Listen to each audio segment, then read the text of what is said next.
시편 129편 1절에서 8절 말씀입니다. 이스라엘아, 이렇게 고백하여라. 내가 어릴 때부터 나의 원수들이 여러 번 나를 잔인하게 박해했다.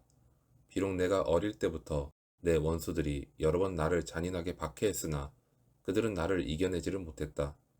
밭을 가는 사람이 밭을 갈아엎듯 그들이 나의 등을 갈아서 거기에다가 고랑을 길게 냈으나 의로우신 주님께서 악인의 사슬을 끊으시고 나를 풀어주셨다.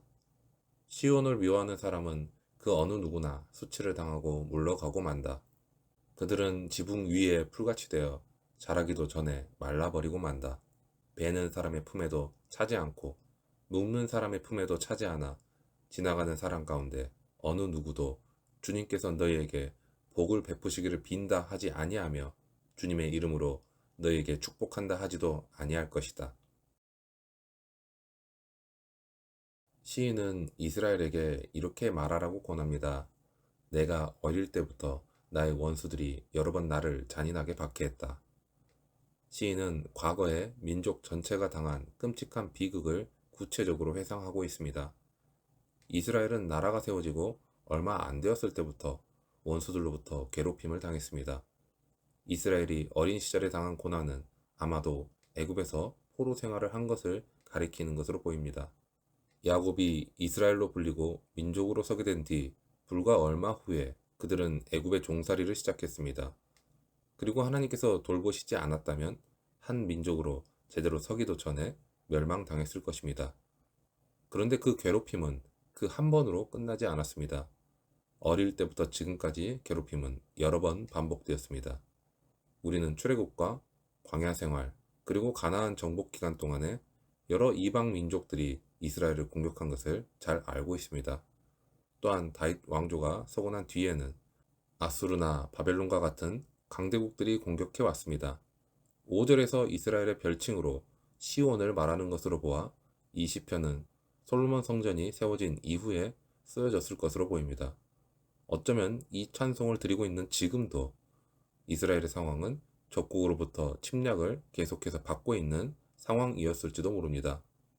시인은 이스라엘은 작고 미약한 세력에 불과하며 주변의 적군들은 그 수가 많다는 것을 표현하고 있습니다.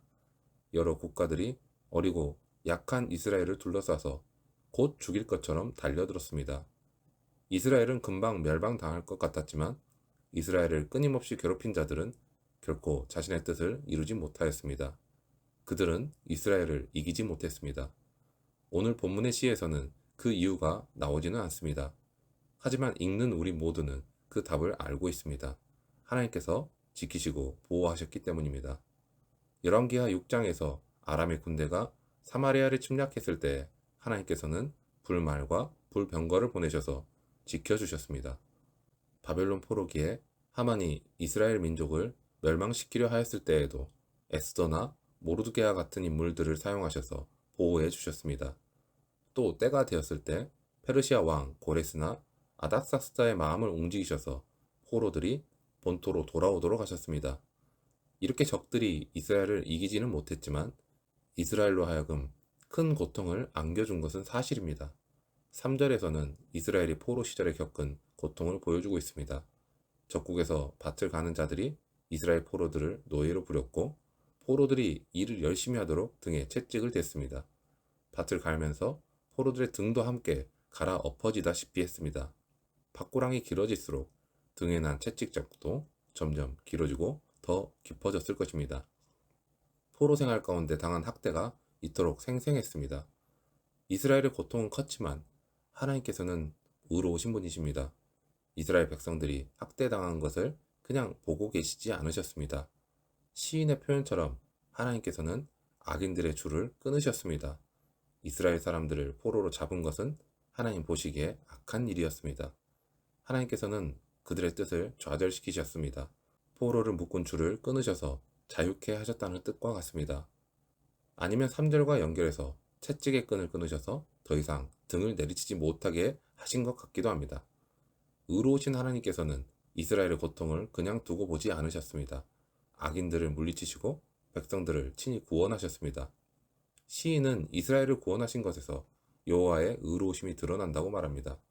시편 98편에서는 이스라엘을 향해 인애와 확실함을 나타내신 것이 곧 하나님의 의로움이라고 합니다. 하나님께서 택하신 백성을 구원하시는 것은 언약을 지키시는 일입니다. 그로 인해 하나님의 의가 드러납니다. 그런데 한 가지 중요하게 생각할 점이 있습니다.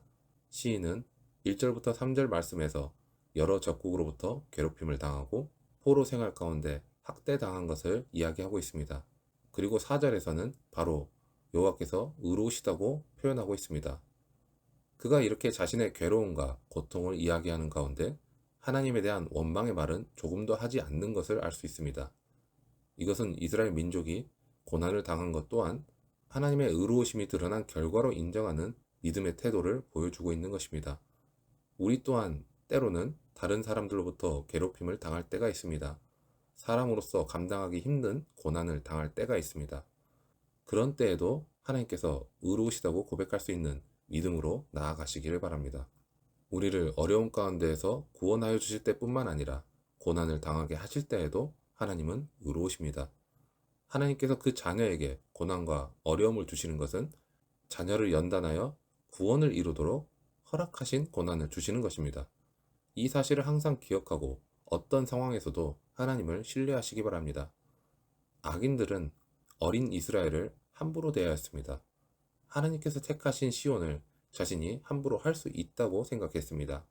자기 자신을 대단히 높은 자처럼 여긴 것입니다.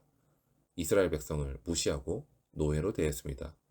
하지만 결국 무시를 당하는 것은 악인들이 될 것입니다. 의로우신 하나님께서 이스라엘을 지키시고 해방하십니다. 수고의 열매를 거두게 하시는 분께서 악인들의 수고를 헛되게 하실 것입니다. 우리들 또한 이스라엘 백성들의 처지와 그리 다르지 않습니다. 그동안 악인들이 우리에게 많은 고통을 안겨주었습니다. 지금도 고통 가운데 있을 수도 있습니다. 하지만 의로우신 하나님께서 지금까지 우리를 번번이 위기에서 구해주셨다는 것을 바라보시기 바랍니다. 하나님께서는 믿음의 자녀들이 함께 모여 하나님을 예배할 수 있게 하셨습니다. 이렇게 자격이 없는 자가 하나님께 예배할 수 있는 것은 하나님께서 의로우시다는 명백한 증거가 됩니다. 하나님은 택하신 백성들을 신실하게 지키시는 분이십니다. 5절에서 8절 말씀에는 악인들이 수치당하는 것을 장래에 있을 일로 묘사하고 있습니다. 이스라엘 백성들은 성전에서 이런 노래를 함께 부르며 오늘의 고난을 견딜 힘을 얻었습니다. 사도 바울은 로마서에서 하나님의 구원과 사랑에 대해 이렇게 전합니다. 누가 우리를 그리스도의 사랑에서 끊을 수 있겠습니까? 환난입니까? 곤고입니까? 박해입니까? 굶주림입니까? 헐벗음입니까? 위협입니까? 또는 칼입니까? 그러나 우리는 이 모든 일에서 우리를 사랑하여 주신 그분을 힘입어서 이기고도 남습니다. 사도 바울의 이 말씀은 우리에게 큰 위로와 소망을 줍니다. 우리가 겪는 시련이 아무리 크더라도 하나님께서는 우리를 지키시고 축복하실 것입니다. 악인은 결국 실패하고 하나님의 백성인 우리는 승리할 것입니다. 예수님께서는 산상수훈에서 의인의 축복에 대해 이렇게 말씀하십니다. 의를 위하여 박해를 받는 사람은 복이 있다. 하늘나라가 그들의 것이다. 너희가 나 때문에 모욕을 당하고 박해를 받고 터무니없는 말로 온갖 비난을 받으면 복이 있다. 너희는 기뻐하고 즐거워야 하라. 하늘에서 받을 너희의 상이 크기 때문이다. 너희보다 먼저 온 예언자들도 이와 같이 박해를 받았다. 우리의 삶도 마찬가지입니다. 의인으로서 살아가는 우리의 수고와 헌신은 결코 헛되지 않습니다. 하나님께서 우리를 기억하시고 우리의 삶을 하나님과의 관계 가운데 더욱 풍성하게 하실 것입니다. 우리의 삶 속에서 하나님의 축복을 경험하게 될 것입니다. 하나님의 의로우심을 찬양하는 하나님의 자녀가 되기를 바랍니다.